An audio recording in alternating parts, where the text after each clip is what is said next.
Hello बच्चों, welcome to Soumya maths classroom. I hope आप सब बहुत अच्छे होंगे और तैयारी में पूरी तरह से जुट चुके होंगे। तो वो तो जुटे ही होंगे, ये तो मुझे पता है। क्लास 10th के लिए वीडियो आ चुकी है। विज्ञान में यानी साइंस में आपकी स्ट्रेटजी क्या होनी चाहिए जिससे आप ज़्यादा से ज़्यादा स्कोर कर सकें अपने क्लास 10th के एग्ज़ाम में। और वैसे भी मुझे पता है कि आप सब पहली बार बोर्ड एग्ज़ाम दे रहे हैं, थोड़ी सी हेजिटेशन होगी, पर बिल्कुल डरिए मत। आपका क्लासरूम आपके साथ में लगा हुआ है। और अगर अभी तक आपने अपने चैनल को सब्सक्राइब नहीं किया है तो जल्दी से सब्सक्राइब कर लीजिए सौम्या मैथ्स क्लासरूम को। ज़्यादा से ज़्यादा लोगों के बीच में लिंक को शेयर कीजिए और उन्हें बताइए कि एक क्लासरूम ऐसा भी है जो बिल्कुल लास्ट टाइम तक आपके साथ जुड़ा हुआ है। आपको ज़्यादा से ज़्यादा नंबर स्कोर कराना ही हमारा लक्ष्य है। तो चलिए स्टार्ट करते हैं अपने वीडियो को यहीं पर। और जैसा कि आप सब जानते हैं कि 30% लेस करने के बाद में जो 70% हमारा बचा हुआ है कोर्स, वही हमें तैयार करना है। तो यहाँ देखिए, यहाँ से स्टार्ट है आपका मेन कोर्स। ठीक है, मेन आपका जो आपको पढ़ाई करनी है 70% पाठ्यक्रम, वो क्या है यहाँ आपको दिया हुआ है। तो सबसे पहले तो आपको यूनिट्स दी हुई हैं कि कौन कौन सी आपको यूनिट पढ़नी है और साथ में उनका अंकों का विभाजन दिया है। तो सबसे ज़्यादा आपको इसी चीज़ पे ध्यान देना है। सबसे पहला ये देखिए, केमिस्ट्री में रासायनिक पदार्थ, प्रकृति एवं व्यवहार 20 नंबर का है। अच्छा, जैव जगत में 20 नंबर आपको मिल सकते हैं। अपवर्तन से आपको 12 नंबर, विद्युत धारा का चुंबकीय प्रभाव से 13, प्राकृतिक संसाधन से 5, कुल मिलाकर आपको यहीं से 70 नंबर मिलेंगे। और 30 आपके प्रोजेक्ट कार्य के ऐड होकर के 100 नंबर आपके बनेंगे। ठीक है, तो अब यहाँ से हमको अपनी स्ट्रैटेजी इसी हिसाब से डिसाइड करनी है, क्योंकि आप देख रहे हैं कि शुरुआत में आपको 20-20 नंबर तो मिल रहे हैं इन दो चैप्टर से, इन दो आपकी यूनिट से, जिनका नाम है रासायनिक पदार्थ, प्रकृति एवं व्यवहार और जैव जगत। तो इनके ऊपर आपको ज़्यादा ध्यान देना है, ऑब्वियस सी बात है। और उसके बाद में 13 नंबर में जो आपका विद्युत धारा का चुंबकीय प्रभाव है, ये भी स्कोरिंग है। ठीक है, तो अगर इतना भी आप कर लेते हैं तो 20-20 40 और 10 50 और 3 53, यानी 70 में से 53 नंबर तो आपको केवल इतने से ही मिल जाएंगे। और बाकी बचा प्राकृतिक संसाधन, तो ये थोड़ा कॉमन सेंस पे भी जुड़ा हुआ है। अगर कुछ चीज़ें आप यहाँ से अच्छे से पढ़ लें तो 5 नंबर आप यहाँ से भी स्कोर कर सकते हैं। तो इस तरह से आप अपने एग्ज़ाम में, अगर आपको 30% पहले से मिल चुके हैं तो 90+ नंबर आप वैसे भी स्कोर कर सकते हैं बहुत ही ईजीली। ठीक है, थोड़ी कॉमन सेंस के साथ। और उसके अलावा स्ट्रैटेजी तो मैं आपको बता ही रही हूँ। तो चलिए स्टार्ट करते हैं वीडियो को। सबसे पहले हम देखते हैं इकाई 1, जिससे आपको मिल सकते हैं 20 नंबर। ठीक है, तो 20 नंबर वाली इस इकाई में क्या क्या आपको पढ़ना है और क्या क्या चीज़ें इंपॉर्टेंट हैं, ये मैं आपको बता दूं। देखिए, कभी भी सब कुछ पढ़ने के चक्कर में ना पड़िए। अगर लास्ट टाइम में आपके पास 5 यूनिट हैं तो आप कोशिश कीजिए कि 5 में से 4 को आप कम से कम पूरी तरह तैयार कर लें। ठीक है, अच्छी बात क्या होती है, 5 आती हों, 5 में से 3 आपको पूरी आती हों और 2 को आपने आधा आधा पढ़ा हो, उससे अच्छा है 4 आपको पूरी आती हों और 1 पूरी तरह ना आती हो। क्योंकि आप जानते हैं कि आपके एग्ज़ाम का जो एक पैटर्न है, उसमें आपने देखा होगा कि कुछ चीज़ें अथवा करके पूछी जाती हैं। यानी आपको एक ही क्वेश्चन में 2 ऑप्शन मिल जाते हैं, ये करिए या फिर ये करिए। तो इस तरह से आपको 5 में से अगर 4 यूनिट भी आपकी तैयार हैं तो एक तो आपकी अथवा करके ही आपको बहुत से क्वेश्चन ऐसे मिल जाएंगे जिनका आंसर आपको आता होगा। और एक चीज़ आपको याद रखनी है कि कोई भी क्वेश्चन आपको छोड़ना नहीं है। आपने साल भर पढ़ाई की है, कुछ ना कुछ हर चीज़ के बारे में आपको पता होगा, तो उसके बारे में लिखिए ज़रूर। क्योंकि अब जब से स्टेप मार्किंग हो गई है तो सबसे बड़ा जो एडवांटेज हमें मिलता है वो यही मिलता है कि जब आप किसी चीज़ को छोड़ देते हैं तो सादी कॉपी पे कोई भी एग्जामिनर नंबर आपको नहीं दे सकता। लेकिन अगर आपने उस चीज़ के बारे में कुछ भी लिखा हो जो आपको आता रहा हो तो आपको कुछ ना कुछ नंबर ज़रूर मिलते हैं। तो एकदम गलत मत लिखिए किसी चीज़ को, लेकिन किसी चीज़ के बारे में अगर थोड़ी भी नॉलेज है, अगर आपको पूरा क्वेश्चन नहीं आता पर आपको 1/4 या आधा आता है, तो उतना ज़रूर अटेम्प्ट कीजिए। ठीक है, तो चलिए स्टार्ट करते हैं और समझना स्टार्ट करते हैं कि हमें क्या क्या पढ़ना है, कहाँ से पढ़ना है। सबसे पहले रासायनिक समीकरणों को संतुलित करना थोड़ा सा एक बार रिवाइज कर लीजिए। उसके बाद में मेन चीज़ें जो ये रासायनिक अभिक्रियाओं के प्रकार आपको दिए, इसमें से संयोजन, अपघटन और विस्थापन अभिक्रिया, द्विविस्थापन अभिक्रिया और ये जितनी भी अभिक्रियाएं हैं इनके सबके एग्जाम्पल आपको तैयार होने चाहिए और इनकी परिभाषाएं आनी चाहिए, क्योंकि छोटे नंबर्स में ऐसा पूछ लिया जाता है, 2 नंबर 3 नंबर में ऐसे क्वेश्चन पूछ लिए जाते हैं कि उदासीनीकरण अभिक्रिया क्या है समझाइए उदाहरण सहित। तो आपको क्या है, इसकी परिभाषा पता होनी चाहिए और साथ में इसका एग्जाम्पल आना चाहिए। तो जैसे आप हिंदी में रस छंद अलंकार दोहे सोरठे ये तैयार करके जाते हैं परिभाषा उदाहरण से, इसी तरह आप अपनी सारी अभिक्रियाओं के परिभाषा और उनके कुछ 1-2 उदाहरण देख लीजिए, ठीक है।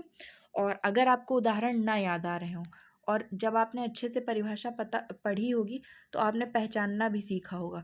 तो एक चीज़ ज़रूर कीजिए केमिस्ट्री में, पहचानना सीखिए कि कौन सी अभिक्रिया में कौन सी क्रिया हो रही है या वो कौन सी अभिक्रिया है। तो अगर मान लीजिए आपको नहीं आ रहा है एग्जाम्पल याद, तो आपके जो आपका पेपर होगा उसमें भी 1-2 रिएक्शन ज़रूर दिए होंगे, तो एक बार उन पर नज़र दौड़ाइए। हो सकता है आपके पेपर में जिस रिएक्शन की परिभाषा पूछी गई हो उसी का एग्जाम्पल आपको अपने पेपर में ही मिल जाए, तो आप उसी को एक बार डाल दीजिए, ठीक है। वैसे अगर हो सके आपको अगर याद हो तो बाहर से क्वेश्चन पेपर के बाहर का ही कोई एग्जाम्पल डालिए, ज़्यादा अच्छा है। जैसे कि आपसे हिंदी में क्या कहा जाता है कि ऐसे श्लोक को लिखिए जो आपके प्रश्न पत्र में ना आया हो, तो उसी तरह अगर प्रश्न पत्र में आया है और उसको ही आप लिखेंगे तो हो सकता है कुछ इसका बैड इफेक्ट पड़े, लेकिन नहीं लिखने से ऐसा करना अच्छा रहेगा। फिर उसके बाद में अगला जो चैप्टर है अम्ल क्षार और लवण, इसमें हमें क्या क्या पढ़ना है ये देखिए। पहले तो सबसे बड़ी बात है आयनों के आधार पर अम्ल क्षार और लवण की परिभाषाएं, ये आपको अच्छे से याद आनी चाहिए। फिर पीएच पैमाना की अवधारणा, पीएच पैमाना क्या होता है ये भी आपको आना चाहिए। पीएच का महत्व दैनिक जीवन में क्या है ये आना चाहिए। और ये जो कुछ चीज़ें बनाना आपको सिखाया गया है, ठीक है, तो इनके बनाने की विधि और उपयोग आपको आने चाहिए। तो ये चीज़ें ज़रूर याद कर लीजिए। ये तो स्टार लगा करके मैं आपको बता दूं कि ये आपको याद करना है। सोडियम हाइड्रोक्साइड, विरंजक चूर्ण, baking soda, Dhawan soda, plaster of Paris, इनको बनाना और इनके उपयोग, ये चीज़ आपको आनी चाहिए। फिर धातु और अधातु में सबसे ज़्यादा जो धातु कर्म की आधारभूत विधियां हैं ये बहुत ही इम्पॉर्टेंट है, ठीक है। ये बहुत इम्पॉर्टेंट चीज़ है, इस चैप्टर में आपको धातु तथा अधातु में ये चीज़ तो पढ़नी ही पढ़नी है। फिर कार्बनिक यौगिकों में आपको इनकी नाम पद्धति आनी चाहिए, ये भी आपको पढ़ना ही पढ़ना है, यानी रिवाइज करके ही जाना है। और उसके साथ में आपको और क्या पढ़ना है, कार्बन की सर्वतोमुखी प्रवृत्ति जो होती है, कार्बन की सर्वतोमुखी प्रवृत्ति के बारे में आपको ज़रूर पढ़ के जाना है, ठीक है। ये बहुत इम्पॉर्टेंट चीज़ है और ये सब ऐसी चीज़ें हैं जिनसे आपको क्वेश्चन मिलेंगे ही मिलेंगे। फिर समजातीय श्रेणी और ये सब क्या होता है इनकी परिभाषाएं ज़रूर देख लीजिएगा एक बार, लेकिन इतनी चीज़ें जिन पे मैं रेड कलर से मैंने हाईलाइट किया है ये तो ज़रूर ही आपको पढ़ना है। तो एक बार स्क्रीनशॉट ले लीजिए, क्योंकि अभी ये सब इरेज हो जाएगा। फिर इसके बाद में आगे आप देख रहे हैं अगले उसमें दिया है कार्बनिक यौगिकों के रासायनिक गुणधर्म, जिसमें दहन, ऑक्सीकरण, संकलन, प्रतिस्थापन अभिक्रिया, ये आपको इतना पढ़ना है, ठीक है। फिर साबुन और अपमार्जक, ये आपको पढ़ के ज़रूर जाना है। तत्वों के आवर्ती वर्गीकरण में ये चैप्टर तो वैसे भी पूरा का पूरा ही इम्पॉर्टेंट है, मैं इसमें स्टार लगा देती हूँ। ये चैप्टर पूरा का पूरा इम्पॉर्टेंट है, जिसमें मेंडलीव की आवर्त सारणी, ठीक है, परमाणु क्रमांक, धात्विक तथा अधात्विक गुणधर्म और आधुनिक आवर्त सारणी, इतनी चीज़ें आपको ज़रूर ही तैयार करनी है। और हाँ, संयोजकता, ये भी संयोजकता भी बहुत इंपॉर्टेंट चीज़ है। संयोजकता क्या होती है, परमाणु क्रमांक क्या होता है, धात्विक अधात्विक गुणधर्म क्या होते हैं, आधुनिक आवर्त सारणी और मेंडलीव की आवर्त सारणी क्या है, ये आपको आना चाहिए, ठीक है। तो यहाँ से आपके इतना पढ़ने से आपके 20 नंबर पक्के हो जाएंगे। अब आप काउंट करते रहिएगा कि कितने नंबर का मैंने आपको बताया अब तक। फिर 20 नंबर का यहाँ से करने के बाद में हम आगे बढ़ते हैं। अगला हमें क्या देखना है, जैव प्रक्रम, आपका यहाँ से भी आपको 20 नंबर मिल सकते हैं।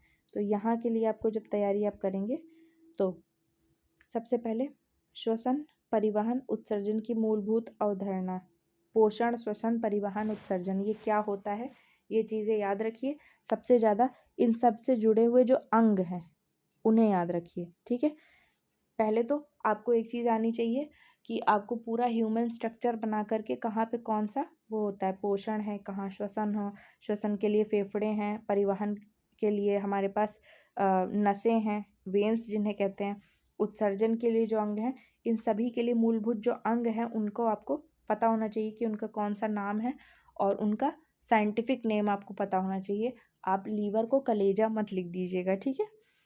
फिर प्रजनन, प्रजनन में परिवार नियोजन की विधियाँ और प्रसूति एवं जनन स्वास्थ्य, और उसके साथ में प्रजनन के लिए जो जंतुओं तथा पौधों में प्रजनन, इतनी चीज़ें आपको ज़रूर तैयार होनी चाहिए। फिर उसके बाद में आनुवंशिकता और जैव विकास में, ये तो पूरा चैप्टर ही इम्पोर्टेंट है, ठीक है। जिस तरह से तत्वों का आवर्ती वर्गीकरण जो ये चैप्टर है ये क्लास 10th में बहुत इंपॉर्टेंट है, उसी तरह आनुवंशिकता और जैव विकास ये आपका बायोलॉजी का जो जैव जगत वाला जो पोर्शन है इसमें बहुत इंपॉर्टेंट है।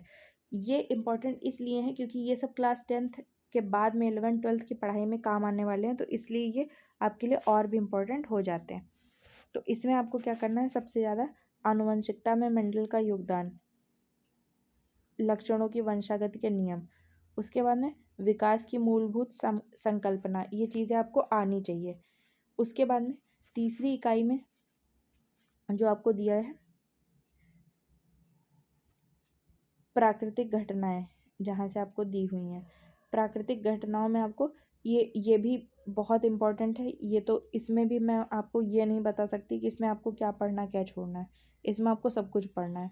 परावर्तन, प्रतिबिंब का बनना, वक्रता केंद्र, मुख्य अक्ष, फोकस, दूरी, दर्पण सूत्र, सभी कुछ है। बस सबसे अच्छी बात यह है कि आपके से निगमन हटा दिया गया है, तो दर्पण सूत्र का आपको निगमन नहीं करना है, केवल दर्पण सूत्र आपको पता होना चाहिए और उससे रिलेटेड आपको जो कुछ एग्जाम्पल्स हैं वहाँ पे देख लीजिएगा, जो आपको न्यूमेरिकल्स जो दिए होंगे दर्पण सूत्र से रिलेटेड, वो न्यूमेरिकल्स आपको लगाने हैं। इस चैप्टर को मैंने पूरा समझाया हुआ है, आपको वीडियो मिल जाएंगे क्लास 10th के और 12th की, दोनों में मैंने इन वीडियोस को डाला हुआ है, आप जा कर के देख सकते हैं। मैंने समझाया कि गोलीय दर्पण क्या होते हैं, प्रकाश का परावर्तन क्या होता है, ये सारी चीज़ें। फिर अपवर्तन अपवर्तन के नियम, ये आपको अच्छे से समझना है।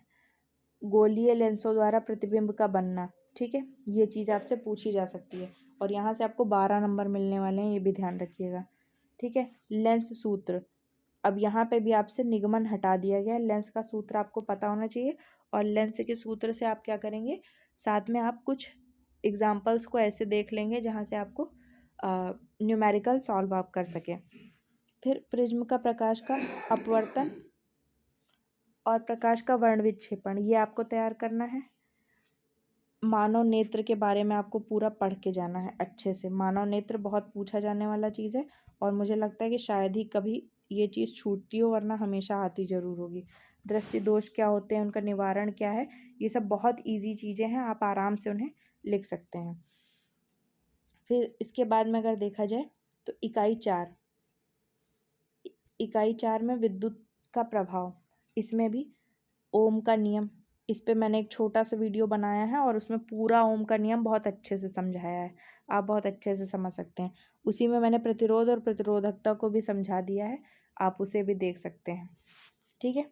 फिर सबसे इम्पॉर्टेंट चीज़ जो है, इसे मैं अलग कलर से यहाँ पे कर देती हूँ, प्रतिरोधों का संयोजन समांतर और श्रेणी क्रम में, ठीक है। प्रतिरोधों का संयोजन जो है उसको आपको पढ़ना है। उसके बाद में PVIR में अंतर संबंध जो है इन्हें आपको अच्छे से पढ़ना है।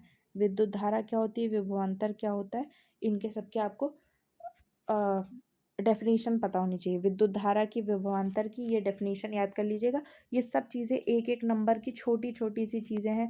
विद्युत धारा क्या होती है, बहुत छोटी परिभाषा है। विभवांतर की परिभाषा मैंने आपको ओम के नियम वाले जो आप एपिसोड था उसमें बताया था, तो आप उन्हें देख सकते हैं। फिर अगला जो है चैप्टर, जहाँ से आपको 13 नंबर मिलने वाले हैं, ये भी बहुत इम्पॉर्टेंट है, लेकिन ये बड़ा है और थोड़ा सा अच्छे से पढ़ने लायक है। तो इसमें मैं आपको कुछ आसान सी चीज़ बता देती हूँ जो आप पढ़ सके आराम से। चुंबकीय क्षेत्र रेखाएं, इनके बहुत छोटी सी परिभाषाएं, ये परिभाषा आपको याद रखनी है। बड़ी बड़ी चीज़ों में विद्युत मोटर और विद्युत जनित्र ये आपको तैयार कर लेना है। और अगर ये चीज़ें पूछी जाती हैं तो इन्हें आपको पहले ही अटेम्प्ट करना है। मैं आपको पहले ही बता दूं कि आपको सबसे पहले सबसे बड़े वाले क्वेश्चंस को अटेम्प्ट करना है, ताकि एक तरह की हड़बड़ी जो है वो ख़त्म हो जाए। क्योंकि लास्ट टाइम में, शुरुआत में हम क्या करते हैं, ज़्यादा टाइम वेस्ट कर देते हैं, आखिरी में कम टाइम बचता है, फिर हम हड़बड़ी में बड़े बड़े क्वेश्चंस को अटेम्प्ट नहीं कर पाते, फिर हमारा कॉन्फिडेंस डाउन हो जाता है और उसका इम्पैक्ट जो है वो अगले पेपर्स तक रहता है। क्योंकि जैसे हमारा मान लीजिए साइंस का पेपर गड़बड़ हो गया, उसके बाद वाले जो पेपर होंगे तो हमें डर लगता रहेगा कि मेरा पेपर एक गड़बड़ हो गया है। तो इसलिए आपको सबसे पहले बड़े बड़े क्वेश्चन अटेम्प्ट करने हैं। ठीक है। फ्लेमिंग के दाएं हाथ और बाएं हाथ का नियम आपको तैयार करके जाना है। प्रत्यावर्ती धारा की आपको परिभाषा पढ़नी है, और उसके साथ में चुंबकीय क्षेत्र में किसी विद्युत धारावाही चालक पर बल, यानी आपने क्या देखा, चुंबकीय क्षेत्र, क्षेत्र रेखाएं। और वैसे तो इम्पॉर्टेंट ये पूरा चैप्टर ही है, लेकिन फिर भी मैं आपको इसमें कुछ चीज़ें बता रही हूँ। विद्युत मोटर और विद्युत जनित्र को बहुत अच्छे से तैयार कीजिए, चित्र के साथ तैयार कीजिए। और सबसे बड़ी बात यह है कि कंफ्यूज मत होइएगा, मोटर की जगह जनित्र और जनित्र की जगह मोटर मत लिख दीजिएगा। ध्यान से आपको देखना है कि आपसे क्वेश्चन में क्या चीज़ पूछी गई है। ठीक है, तो इसकी बात हो गई। अब इसके बाद में देखते हैं अगली चीज़ कि अब हमको अगला क्या पढ़ना है। यहाँ आ गया आपकी इकाई 5 प्राकृतिक संसाधन। अब ये आप देख रहे हैं कि ये आ गया आपका कॉमन सेंस वाला पार्ट। 5 नंबर आप यहाँ से सीधे सीधे बना सकते हैं बहुत आराम से। ऊर्जा के स्रोतों के बारे में आपको पता ही है, ऊर्जा के विभिन्न रूप क्या होते हैं आप जानते हैं, गतिज ऊर्जा, स्थितिज ऊर्जा, सारी ऊर्जाएं आपको पता है। ऊर्जा के परंपरागत और गैर परंपरागत स्रोत आपको अच्छे से पता है कि परंपरागत में हम क्या करते हैं, उपले जलाते हैं, कोयला जलाते हैं, ठीक है, पेट्रोल जलाते हैं। और गैर परंपरागत क्या है, सौर ऊर्जा हुआ। अभी वो हमारी परंपरा में नहीं आई है, बहुत कम घरों में हमको अभी सोलर पैनल्स मिलते हैं।